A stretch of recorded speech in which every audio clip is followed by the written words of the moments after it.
Hey, check it out. Something actually rare in 2020. A game released. I know, right? It's been a slow year so far. I get it.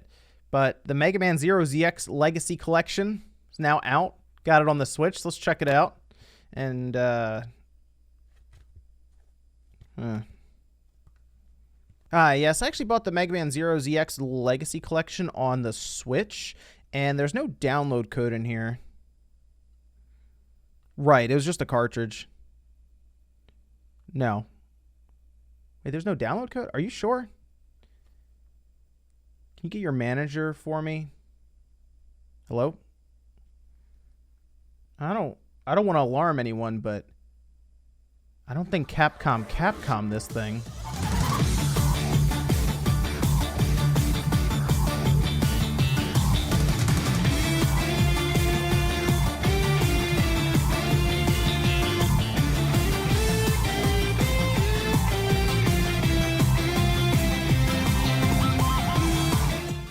If there's one thing we know about Capcom, it's that they love releasing old games over and over and over. I almost feel like there's a bet going on right now behind the scenes between Capcom and Bethesda as to who can port their game, whether it's Skyrim or Resident Evil 4, to more systems and keep it alive. Seriously, if my Atari VCS doesn't get Resident Evil 4, well, I don't know what I'm going to do. But Capcom at least does remaster and make collections out of some of their older games. They've done it with the Mega Man series for a while, even on like the PS2 and the GameCube and the Xbox. They did that with the Mega Man collection, then they had the X collection, then they did it again with the Mega Man Legacy collection and the Legacy X collection.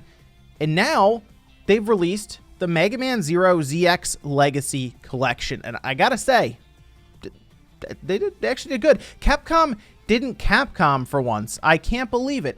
Usually we'll get a release for one of these collections, say on the Switch, and there's like always something wrong with it. Like the download codes, right? You get some of it on a cartridge and you got to download the rest. That's really annoying. That's frustrating. Not the case here. Everything is on one cartridge. I'm honestly shocked, Capcom. And then beyond that, there's a lot to this game, and it's only $30. Like, I'm actually shocked, Capcom, like in a good way. 6 games here, good games for $30. This is like a legitimate steal at that price, especially if you're not at all familiar with the Mega Man Zero series. It was on the Game Boy Advance in 2002 is when it released, and we had 4 different games on the Game Boy Advance. It kind of moved to the DS technically with like the ZX and ZX Advent games, but I remember playing the Game Boy Advanced versions of the series, and I think at the time I played 2 and then I want to say 3. So it was really cool to see this pop up because I really didn't have a lot of experience with the first one and the fourth one, and definitely not ZX or even Advent. I played a little bit of ZX on the DS, and I did play some of the first Mega Man Zero on the collection that came out on the DS, but I didn't have kind of the experience I did with the others when I actually had them on my Game Boy Advance. But throughout really Mega Man X's time, when he started on the Super Nintendo and went all the way up to, unfortunately, the PS2, but we like to forget about those ones. Let's stick to the good ones here. As that progressed, Zero became more and more popular to the point where in X3, you could actually call Zero in and play as Zero, which was really cool. And then in X4, you just picked, do you want to play as X, you want to play as Zero? And I feel like a lot of people just said, well, I want to play as the one with the lightsaber. How do you compete with that? I don't know. It's a lightsaber. What are you supposed to do? So it's only natural that the next series would have a big emphasis on Zero, and when they moved up to the Mega Man Zero series, that's kind of what happens. A century or so after Mega Man X ends, you have Zero popping up is found to, of course, continue the battle onward, and it is a pretty good series overall, especially if you like harder platforming games. In fact, when it came out, that was one of the things that was really pointed out in reviews. Some people liked it for the difficulty, other people not so much. Kind of like now, like Sekiro comes out, some people love it because of how hard it is, other people absolutely hate it. But I think Capcom did a pretty good job moving all of this over. I mean, consider these are Game Boy Advance games and then of course DS games. But moving that over to a big screen, yeah, blowing that small screen up to that isn't going to be the necessarily the quote-unquote prettiest looking game, but they do have some filters thrown in there to smooth them out. You can also kind of emulate like a CRT effect, and then you can just go straight up like no filter. Okay, this is what it looks like blown up. Some people like that because it gives it kind of like a cleaner edge, and maybe you're more used to like what the Game Boy Advance version looks like. But for the most part, I think they represented those games pretty well. And when you start the game, you have the choice between the Zero or the ZX games. And I guess that's like, okay, which emulator are you going to load up? Although it does say it's on the MT framework on the back. So I don't know why they have them divided up that way. The only thing I can think of is when you start up ZX, they also have a setup where they try to make it so that the bottom screen is also in play, because it's a DS game. So they have it so that there's a bottom screen kind of on the right, and you move the mouse cursor essentially around with your right stick. So they at least played around and figured out, I guess, the idea of the DS working on a single screen there. But anyway, if you start it up, you can pick the Zero, which of course are the 4 games, or you go over to the ZX or ZX Advent. And from there, you can choose different options before you start up the games. One of the biggest things that I think is going to get people through these games, and I do think it's a good addition, although it does make the game easier, but not actually easy. Like, the bosses don't get any easier. That's the save assist. Basically, they place checkpoints throughout the levels so that you don't have to go all the way back to the start of the level or a checkpoint that is way far back. It's a welcomed addition, I think, to try to make it a bit more streamlined. Otherwise, you will have a lot of frustrated people playing these games. I think that's one of the big things that hurt it when it came out for reviews, is it didn't have this kind of checkpoint system. I actually think it helps. Some people may say it hurts the experience just because it makes it easier or too easy, but you can turn that off. I think it just makes it more convenient for people who maybe just want to sit down and play for a little bit and feel like they actually got through a level. It's there. You can toggle it on and off, but there is also like an easy mode.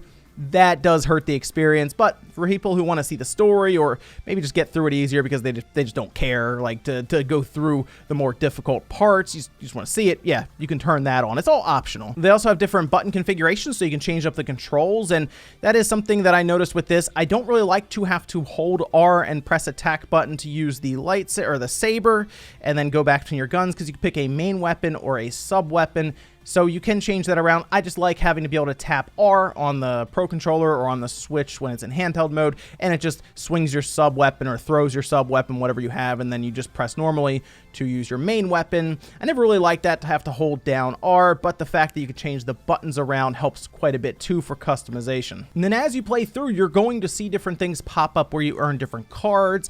They have a lot of extras to this. Now, the cards appear to have different effects in 03 and 04. I'm going to play it a little bit more to see. I beat the first 2 and also tried out the other ones just to see how they all played so far in this collection. And I'll check out those cards a little bit more, but basically as you do things in the game, basically achievements, you will unlock these cards, and they have different effects, and they do describe them on the different cards. So I thought that was kind of interesting to see that as an extra.